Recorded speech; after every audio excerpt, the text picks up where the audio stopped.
Archivos Aether. Eh, En el fondo, esta proyección de poner el mundo en la tecnología y crear un mundo virtual tecnológico, igual yo lo veo por un tema de necesidad, porque de alguna manera el nuevo mundo que nosotros estamos creando, y cuando me refiero a nuevo mundo me refiero al nuevo mundo tecnológico, esta proyección de nosotros mismos de la tecnología, yo considero que es un problema filosófico-cultural, porque cuando Nietzsche dice el superhombre, hay que crear el superhombre, y luego en esta obra de Strauss, así habló Zaratustra, en la misma obra que Nietzsche. En el fondo lo que están haciendo con esta reconstrucción de la realidad de una manera filosófica, es decir que la tecnología y la ciencia tiene que salvar al ser humano por las limitaciones del oscurantismo religioso, por las limitaciones del pensamiento cultural que se ha dado en Occidente.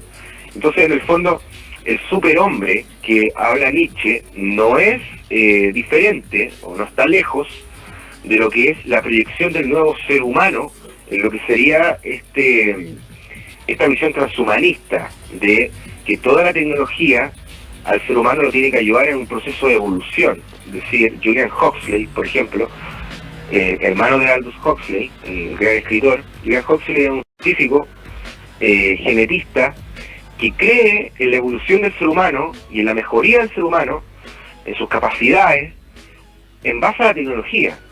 Entonces, nosotros justamente lo que nosotros pensamos es que la tecnología puede ayudar a mejorar nuestro mundo. Y efectivamente hay muchas cosas que puede ayudar, porque sería como medio hipócrita que uno se pusiera a criticar esto cuando nosotros estamos hablando por teléfono, yo estoy grabando, ¿cierto? Estoy transmitiendo por Facebook, pero eso no es suficiente para ayudar al ser humano en su totalidad. El ser humano es un ser espiritual, es un ser de amor, es un ser emocional, y curiosamente esto también está relacionado al neuromarketing, que cómo los estímulos del mundo pueden ponerse en el mundo virtual. Se puede hacer un estudio de las personas en base a su manera de pensar, a su manera de sentir, y de esa manera crear un mundo ideal para la persona, un mundo ideal, o el mundo feliz, podríamos decir, el mismo de Aldous Huxley, que se adelantó a esta visión. Como 1931, por ahí, el The Brave New World. Exactamente, es decir, esta nueva manera de entender el mundo es sino también una necesidad que nosotros hemos creado. Si nosotros mismos tenemos necesidades, el ser humano es un ser precario, es un ser limitado, es un ser que está necesitando de una ayuda externa que va más allá de su mismo género, el género humano. Entonces ahí está la robótica, ¿no? Oye, Entonces, en todo caso, ¿hay cachado esa película que se llama Ready Player One, esa de Steven Spielberg? No, ¿sabes que eso no la he visto? Sabéis que vela, ahí es un tema super heavy de cómo la gente vive súper hacinada en una extrema pobreza, en unos edificios y construcciones súper precarias, Claro. pero se meten en la realidad virtual. Entonces la realidad virtual son terribles bacán y son grandes y todos son guapos y cada uno elige su avatar, ¿cachai? Exactamente. Y en el fondo tienen los tremendos carretes y pueden viajar por el mundo, y ponte Batman los ayuda a subir el Everest, ¿cachai? Es una película muy lúcida, que dentro de todo, a mí Steven Spielberg, si bien es cierto, si yo tuviera las lucas que él tiene, haría otro tipo de cosas, ¿cachai? Porque, o sea, haría algo más ecológico, no sé, me iría más en otra bola.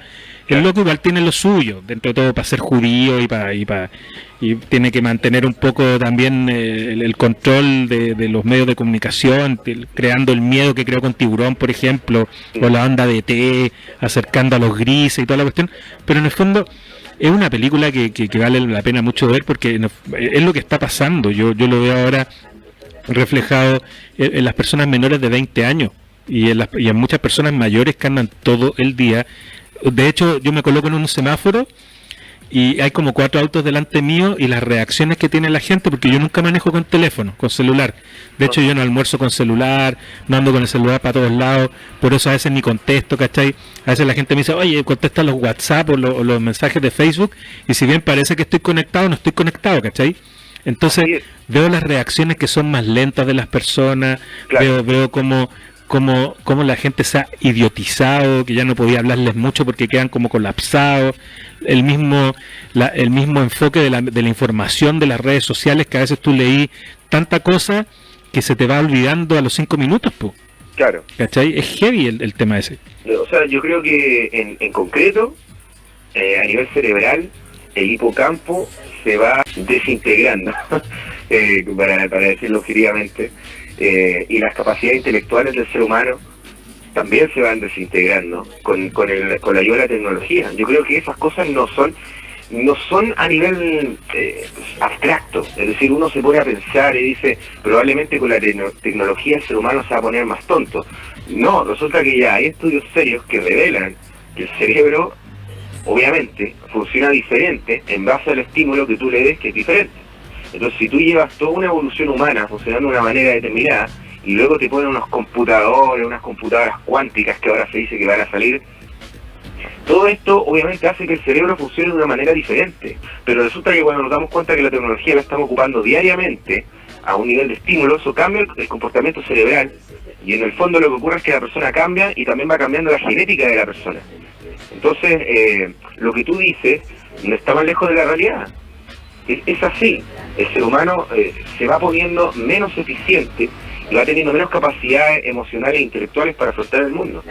Entonces, es muy bonita la tecnología, es muy bonita la idea, y muy bonito todo lo que estamos haciendo, todo lo que se está creando. De hecho, la tecnología promete muchas cosas, porque como que pasamos un momento de oscuridad, de producción absoluta, tener, poseer, crear, pero hoy estamos llegando a un límite donde se está levantando la alarma sobre lo que es el cambio climático, lo que es la ecología. De hecho, nosotros estuvimos charlando de este Congreso del Futuro, que creo que está empezando hoy día, que se va a dar en todo Chile, donde hay mucha gente donde hablar de estos temas, y de cómo la tecnología puede ayudar a las personas en el nuevo mundo que se está creando. Ahora yo me pregunto, este nuevo mundo que se está creando, este nuevo mundo tecnológico, transhumanista, de inteligencia artificial y todo esto, yo me pregunto, ¿todos vamos a tener acceso a este mundo? Es decir, ¿va a ser para todos? Porque hoy en día vemos que, claro, hay mucha tecnología, muchas cosas que son novedosas,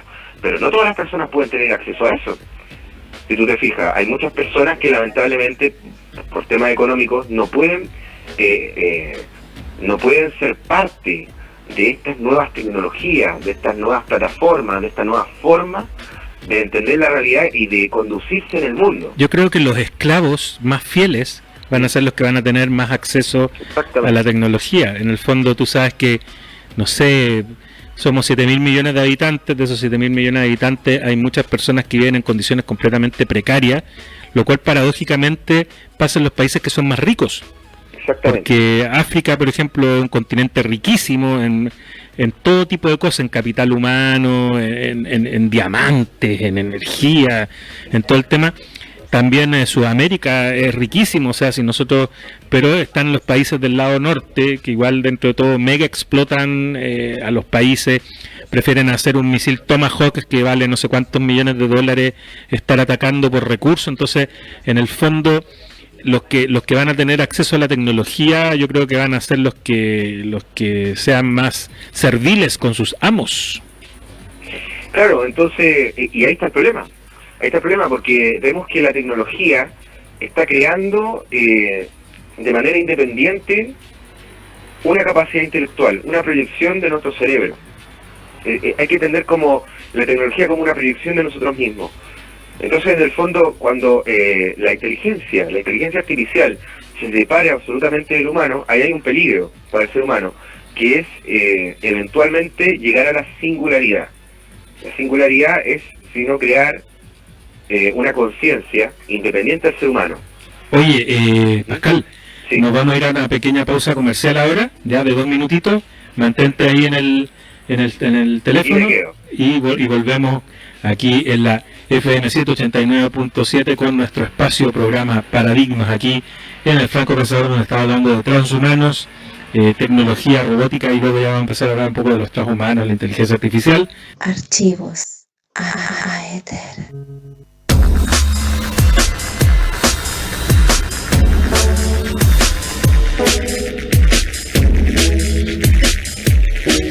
Bueno, Bueno, yo como les decía, la pausa fue corta. Estamos con Pascal, Archivos Aether, aquí en la FM7, rompiendo paradigmas, nuestro nuevo espacio en la FM7 89.7. ¿Cómo estás, querido amigo? Perfecto, aquí muy entretenido contigo, charlando estos temas tan interesantes.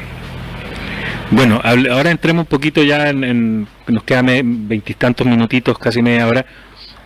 Entremos a hablar un poquito. La primera fue la introducción así un poco más informal, hablando un poco sobre temas cotidianos. Ahora pongámonos un poquito más cabrones en el sentido de tratar de desentrañar cuáles son cómo se viene el futuro, porque aquí por ejemplo, no sé cómo están las cosas en Santiago, pero aquí en Antofagasta están viendo las universidades cómo integrar a la mujer dentro de la actividad minera. Mientras que universidades en Europa y en Estados Unidos están viendo cómo paliar, por ejemplo, el efecto de los daños hepáticos luego de despertar de una criogenia de un viaje espacial de 1000 años. Claro, y eso es como el superhombre de Nietzsche. Eso es como, de alguna manera, intentar hacer el ser humano eterno, que rebase las barreras del tiempo, que rebase las limitaciones de su cuerpo físico, de su energía vital, y de esa manera proyectarlo en el tiempo. Si tú te fijas, eso es transhumanismo, porque es lo mismo que decía Julian Huxley, el tipo que te mencioné al principio. Es esta idea de que el ser humano puede rebasar sus límites gracias a la ayuda de la tecnología. Yo creo que sí se puede hacer. El problema está en que no todos van a tener acceso a eso, primero. Y lo segundo es que eso lleva a una deshumanización de las personas.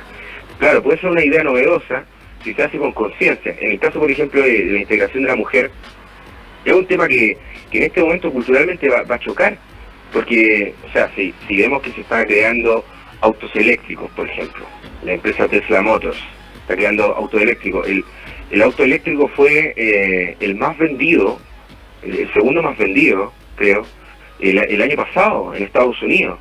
Entonces, claro, con litio chileno.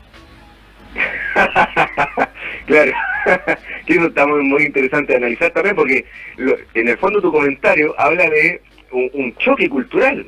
Es decir, ¿por qué nosotros, por ejemplo, no tenemos el mismo nivel de acceso a estos autos, por ejemplo? Porque si nos metemos al tiro, Estados Unidos inventa que tenemos acá una fabricación de armas masiva y que somos peligrosos para el mundo y nos atacan.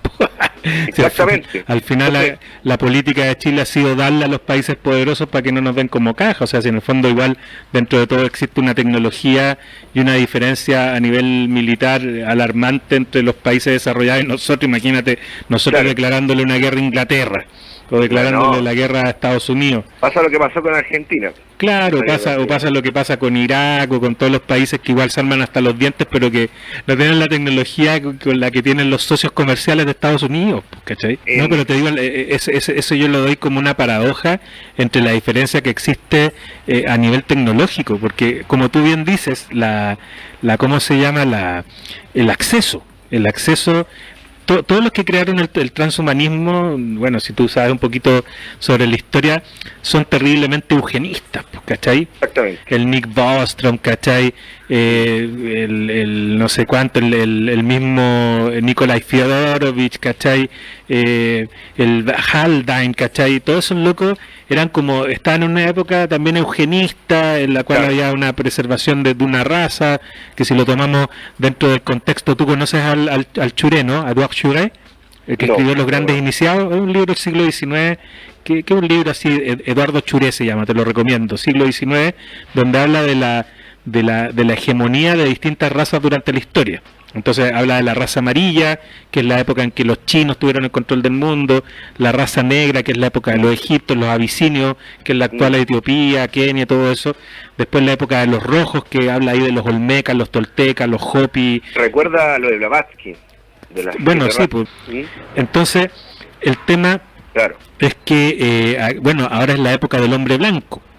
y dicen que después Claro. viene la época del brownie, que es el mestizo, que en el fondo es esta mezcla que se está dando en muchos lados de personajes anglosajones Claro. y todo el tema. Entonces que este Es como hegemonía, una cosa media Blade Runner. claro, es una cosa media Blade Runner, pero o sea, piensa tú que en el siglo XVIII, en el siglo XIX, si tú eras un mestizo, te hacían estudios porque creían que tu capacidad cerebral era menor y toda la cuestión, pero en el fondo, por otro lado, bueno, tú conoces el plan Kalergi, ¿no? Claro. El plan Kalergi también es un mestizaje para crear un ejército de personas que sean fuertes, bien capacitadas, pero también conformistas. Que en el fondo, Sí. yo creo que el plan Kalergi acá en Chile les cayó al dedo porque todo el mundo defiende lo indefendible. Pero bueno, eso es otro tema. Entonces, ¿cómo enfocarnos en estas propuestas transhumanistas que son tan eugenistas, que son tan seccionarias, que en el fondo va a ser un poco como esta película Elysium, ¿la viste? Esta del Mark Wahlberg. Sí. ¿Cómo lo podríamos hacer Como un mundo feliz de alguna manera. Claro, un mundo feliz de Aldous Huxley, como también como Stanislas Lem, como lo que hablaba Asimov, el mismo Ray Bradbury, ¿cachai? Claro. ¿Cómo podríamos nosotros tratar de no sé, de que no haya tanta injusticia dentro de esta Claro. repartija? Que no haya tanto impacto social en el fondo. Exactamente. Esa es una excelente pregunta. Yo me pregunto lo mismo porque justamente yo creo que de hecho por eso se está haciendo el Congreso del Futuro. El Congreso del Futuro que se está realizando hoy en día. Entonces, a mí, por eso digo, a mí me parece muy bien todo esto, me parece muy interesante que se sustituyan, por ejemplo, los autos que son contaminantes hoy en día, el uso de benzina y todo eso, se sustituya por un auto eléctrico. Me parece fascinante, porque pareciera que uno lo soñó, ¿cierto? Porque uno crece con toda esta influencia de la ciencia ficción y lee libros y ve películas como las que tú nombraste y uno se fascina con esto, ¿no? Hasta el nivel incluso hasta de obsesionarse un poquito. A uno le gusta la tecnología, le gustan las cosas, estamos escuchando por ejemplo ahora la música electrónica, pero el punto es que tiene que ser medido. ¿Cómo nosotros podemos regular esto? Bueno, yo creo que incluso ahí la política se queda chica, y ese es el problema. Claro que la política en el fondo nada soluciona nada, si la política es lo más inútil que existe. O sea, hoy en día todo se está haciendo con Big Data. El mismo Google lo que hace... Copy-paste. Exactamente. Y como te digo, por ejemplo, cuando explico, todo se está haciendo esto con el Big Data, cuando digo esto. ¿A qué me estoy refiriendo? Bueno, me estoy refiriendo a que Netflix, por ejemplo, puede hacer una serie nueva en base a tus intereses personales. Es decir, tú puedes poner perfectamente tus datos, te pueden hacer un perfil de ti en base a los gustos, a las películas que tú consumes, a las series que tú consumes. Claro. De esa manera se hace un perfil de ti y se crea una serie solamente para ti, a través de ese Big Data. Y todo eso se hace automático, no es que lo haga un humano, ¿cierto? Un psicólogo, por ejemplo, una persona que tenga un estudio psicosocial y que de esa manera pueda crear una serie especial para ti. No, esto se hace con inteligencia artificial. Entonces la inteligencia artificial lo que hace es rearmar todo tu interés y tu gusto, crear un perfil y de esa manera venderte algo que tú necesitas.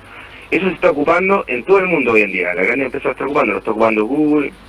Bueno, el mismo Cambridge Analytica que se utilizó en las elecciones de Estados Unidos y también en las elecciones acá en Chile. Claro.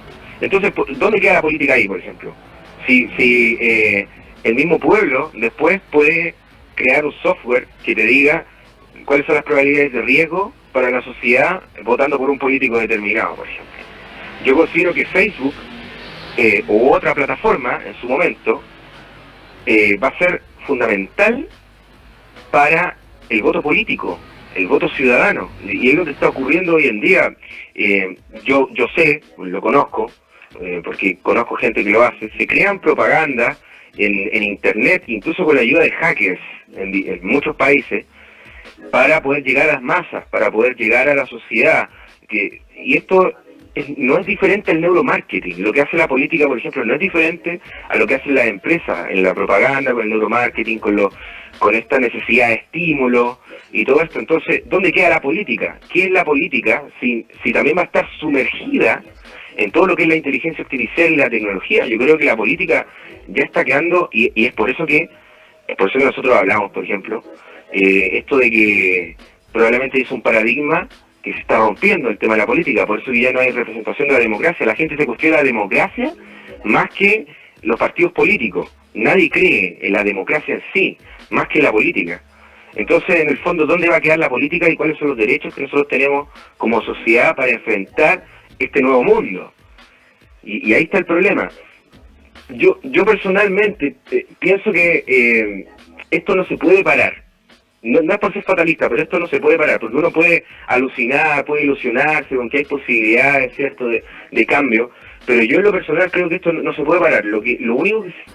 En todo caso, lo complejo aquí es que uno va viendo, por ejemplo, como todo baja de calidad.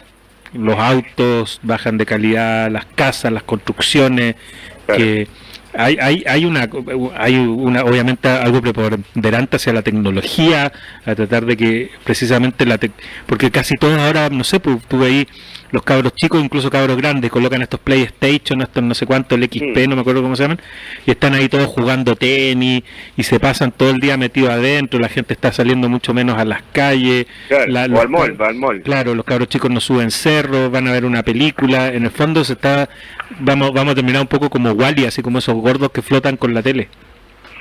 Sí, o sea, y ese es el punto, cuáles son los peligros y cómo poder llevar esto a buen rumbo. Como te digo, yo personalmente pienso que esto no se puede parar. Yo creo que la Big Data está creciendo cada día, que hay una especie de despertar transhumanista.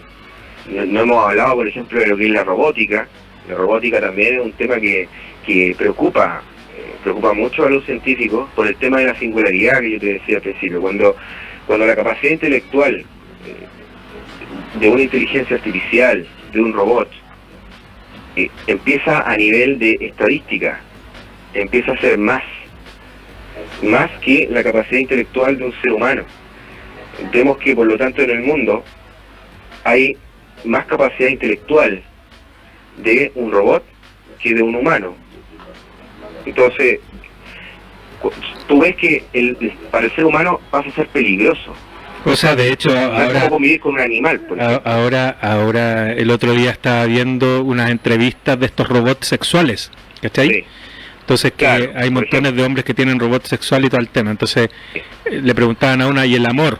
Porque una de las características que ¿cómo se llama?, que caracterizaba al ser humano antes, era que habían seres humanos que sentían amor. Acá el amor está desapareciendo completamente de la ecuación, porque Claro. cada vez todo se está robotizando más y en el fondo no sé si el amor realmente alguna vez existió, si es un concepto casi, no sé, romántico, un concepto utópico, ¿cachai? Y todo el tema. Pero claro, ya hay muchas mujeres que prefieren utilizar dildos o consoladores o prótesis que tener un hombre. Hay muchos hombres que prefieren tener una muñeca inflable o un robot que una mujer. Entonces, Y eso es el individualismo extremo. claro, entonces dentro de todo eso es un hedonismo también que está muy ligado al placer, porque dentro de todo, no sé, pues es sumamente placentero comerse un asadito con la carne bien jugosa, tomarse su cerveza helada, ¿cachai? Comerse unas papas fritas, pero al final todo eso es solamente veneno que estás echando en tu cuerpo, un animal muerto que está lleno de hormonas, una cerveza que está llena de transgénico y de glucoconato, potasio sódico, conservantes, que lo que menos es cerveza, y unas papas fritas que lo que menos son papas y que tienen, no sé, cualquier cantidad de sal y que son sumamente malos para el organismo, pero la gente lo disfruta. La gente dice, qué rico esto, qué bueno esto, y al final nadie está tomando como la decisión de hacer un cambio de hábitos que te lleve realmente a ser una persona más sana, a tener una actividad intelectual más potente, porque realmente yo creo realmente que lo que hacen los computadores y los celulares en el fondo es idiotizar a la gente. Yo a nivel personal no veo mucha inteligencia tampoco en una película. Por ejemplo, no sé, ayer estaba viendo Infinity War, ¿cachai? Esa del Thanos y la cuestión, y la vi, ya la he visto como 4 veces, ¿cachai? Ahora la vi así como en la parte crítica, así ya buscándole todos los errores y los ripios y todo el tema. De una película sumamente inútil, ¿cachai? Que no te enseña nada. O O sea, en el fondo una película que no te da ningún tipo de valor o que no te da ningún tipo de... Exactamente. ¿Cachai? Es son como 3 horas de un montón de efectos Pero especiales. la mayoría no se da cuenta de eso. Con un montón de personajes egocéntricos, estúpidos, ¿cachai? ¿Me entendí? Que están todos enfermos, que todos tienen algún tipo de TOC, todos con trastorno obsesivo compulsivo. Al final era re fácil matar a Thanos, pues, ¿cachai? Yo lo analizo, no sé, pero el Doctor Strange abre una cuestión, le corta la mano, le saca el guantelete y chao. ¿Me entendí? Claro. Ya está, ¿cachai? Estaban inmersos en una sociedad cultural que no les permitía ver eso. Claro, Cualquiera. entonces al final veí todos los defectos de los personajes, la mina esta, la Gamora, el otro, el del Guardián de la Galaxia, que no es capaz de controlar su inteligencia emocional y tiene que golpear al loco, ¿cachai? La otra mina, el zorro, el mapache, cómo se tratan, todos disfuncionales, ¿cachai? Otros Claro. que se creen bacanes, ¿me entendí? Entonces, en el fondo, y uno lo empieza a analizar, el otro día, no sé, también me puse a ver Lost, ¿cachai? ¿Qué te entrega Lost? Una amalgama así de puras historias de un montón de, no sé, de judíos nerd, ¿cachai? Que tiraron ahí un par de ideas que a lo mejor estaban ahí comiendo su nazi y se le ocurrió, ¿cachai? Entonces, Lo más probable. al final, ¿qué pasa? ¿Qué pasa con la sociedad que en vez de evolucionar a un nivel de intelecto, porque, no sé, nosotros siempre hablamos con el Walter y a veces contigo, para mí la bondad es el máximo acto de inteligencia. Me parece que sí. Y también la bondad es el máximo acto de revolución. Porque si la gente fuera bondadosa, en serio, o sea, y fuera empática y tratara de aceptar las cosas, el mundo sería completamente distinto. Y es algo tan simple como bondad, ni siquiera amor, ¿cachai? No hablamos de amor, no hablamos de esa utopía o de esa cuestión romántica, no, bondad, ¿cachai? Ser bondadoso, que si tenéis plata compartir, que acá la gente está completamente ensimismada en sí mismo, con un individualismo así extremo, ¿cachai? Que si un día ven a una persona votada pasan por arriba, pues, ¿cachai? Pero de hecho los experimentos sociales, quizás, de repente que se filman en la calle, este tipo de cosas, la gente pasa por encima. Claro. Entonces, esa deshumanización se está retroalimentando con la tecnología en el fondo. ¿Y no será que ya estamos siendo transhumanos y que, No, totalmente. y que todas estas cuestiones ya son prolongaciones de nosotros mismos? O sea, Sí. en el fondo yo veo a personas que están pegadas todo el día al celular, que no lo sueltan ni para comer ni para cagar, loco, ¿cachai? Que No, sí. antes uno iba al baño con los diarios o se leía la pasta de dientes, no sé. Ahora las personas están pegadas al celular como que Bueno. fuera una prolongación de su mano. Exacto, eso era lo que iba a decir, me leíste la mente. En realidad, siguiendo por este hilo de la proyección, la tecnología como proyección del ser humano, eso es el celular. Y es por eso que el celular ya dejó de ser solamente un simple celular, un teléfono móvil, el cual tú puedes hacer solamente llamadas. En el celular está tu vida completa. Y si no lo tienes, ¿cómo te pones? Entras en pánico. Entonces, ya es una proyección, es como si fuera un órgano, o es como si fuera una parte de tu cerebro, porque esto tiene que ver con los estímulos, con la memoria, con las emociones. Entonces es como si fuera una parte de tu cerebro puesta en plástico, en tecnología, y es una proyección de ti mismo. Entonces cuando nosotros tenemos tanta tecnología que son proyecciones de nuestro cerebro, lo que estamos creando es un cerebro holográfico. Claro. Y esto, claro, y se está generando una singularidad Exacto. y que puede llegar a tener conciencia, y que en porcentaje en el mundo habría más cerebro holográfico que cerebro humano. Y en el fondo, imagínate lo que puede originar eso. Y para empezar, el cambio de funcionamiento cerebral ya es evidente, porque el cerebro holográfico va a estar dominando el cerebro humano a nivel de jerarquía. Sí, Eso ya es lo primero, es decir, no hay sí. capacidad de discernimiento ni un montón de cosas. Dime. No, que estaba pensando lo que me hablaba de la singularidad tecnológica, Sí. que justo es lo que este loco, ¿cómo se llama? Este Juan Minsky, Martin Minsky. Ujú. Bueno, Martin o Marvin, no me acuerdo, Minsky, era un tipo Minsky, ¿cachai? Que él ya en los años 60, Marvin Minsky se llama, Marvin. Él hablaba de la inteligencia artificial en los años 60, ¿cachai? Ujú. Entonces, él como que empezó a influenciar al Moravec y al Kurzweil, que eran otros dos tipos que también estaban como muy metidos en todos estos temas de la inteligencia artificial y la singularidad tecnológica. Claro. Y te estamos hablando de los años 60. Y ya, por ejemplo, en el trabajo que hizo el Ettinger, que es otro de los que están metidos en este tema, para mí que son súper influyentes en todo el tema de la singularidad tecnológica, que es Minsky, Moravec, Kurzweil y el Ettinger, ¿cachai? Estos locos ya estaban publicando manifiestos en los años 70, imagínate. Entonces, todo este tema de la singularidad tecnológica que ya empezó, o sea, tú ocupas más tiempo estando en la televisión, o estando en el cine, o estando en un computador o en un celular, que pensando, por ejemplo. Yo hoy día, mi pareja, yo estoy así sentado, y yo estaba pensando al vacío.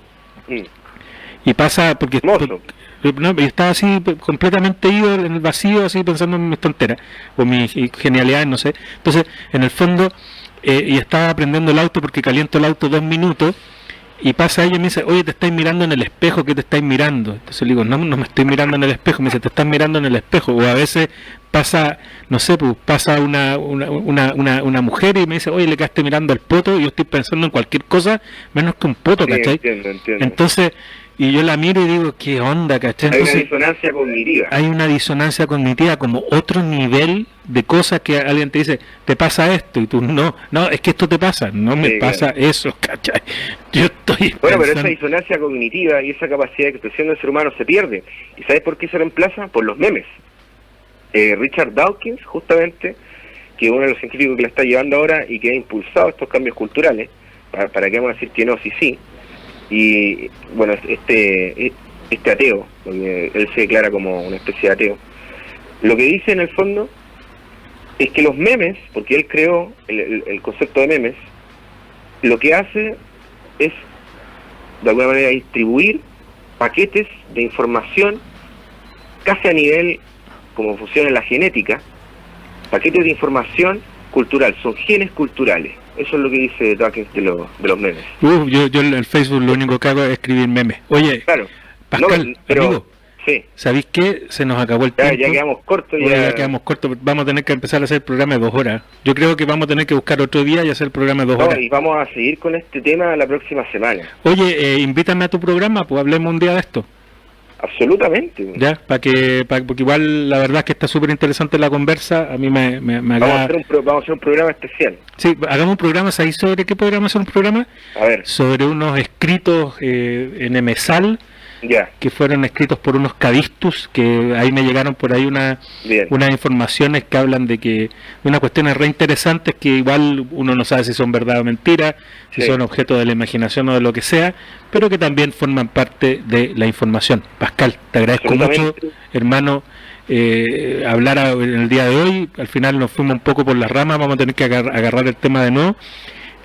Pero igual está muy interesante la conversación. Ya loquillo, oye, te mando un abrazote y vamos a dejar acá a nuestro público con una canción del Pascal que se llama Revelación. Preséntala tú mismo.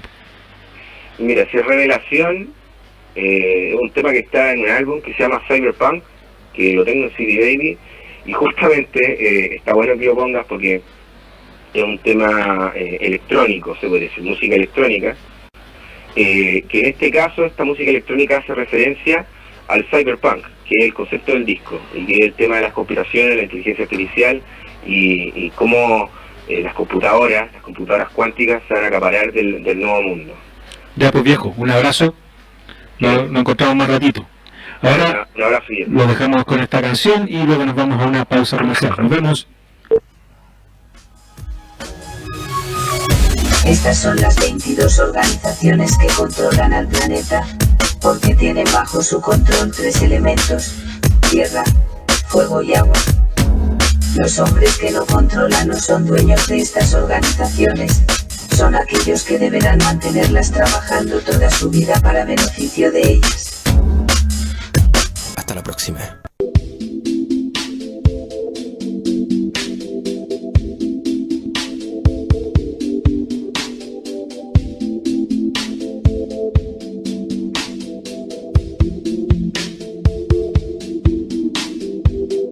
Archivos.